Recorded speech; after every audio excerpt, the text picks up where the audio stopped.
જીવી ગયા, તે સૌના દિલમાં વસી ગયા. તમારો સ્વભાવ એકદમ સરળ અને નિસ્વાર્થ હતો અને તમારો જીવ મારા ને મારી મમ્મીમાં હતો. તમે રોજ એટલા ફોન કોલ કરતા કે લાસ્ટ અમે 35 ગણ્યા અને એ કોલ 28 સપ્ટેમ્બર પછી બંધ થઈ ગયા. હવે મને કોલ કોણ કરશે? હવે મને તમારા જેટલો પ્રેમ કોણ કરશે? હવે મારી ચિંતા કોણ કરશે?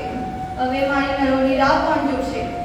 તમે મને મારી 10th ની બોર્ડ એક્ઝામમાં છોડવા આવવાના હતા. હવે મને કોણ છોડવા આવશે? નાનું, તમે મને કેમ મૂકીને જતા રહ્યા? તમે વેન્ટિલેટર પર અમે મુંબઈ પહોંચીએ ત્યાં સુધી અમારી રાહ જોઈ.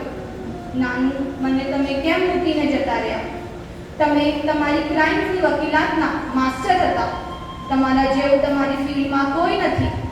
તમારા બધા વકીલો તમને એપ્રિશિએટ કરે, તમને એમના ગુરુ, એમના ભીષ્મ પિતા કહે.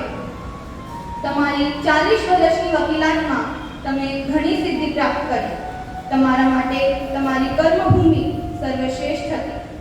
તમે કહેતા કે મેં 5 વર્ષ વધુ જીવવાનું છું, જ્યાં સુધી તું ડૉક્ટર બને, અને મને ગરીબોની સેવા કરવાની સલાહ આપતા.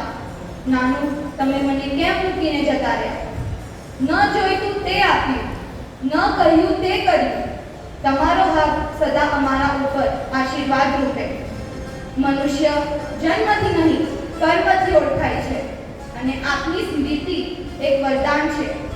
મેં ભગવાનને રોજ એક પ્રશ્ન પૂછું, તમે મારા નાનુને કેમ લઈ ગયા? તમે મારા નાનુને કેમ લઈ ગયા? જય જી.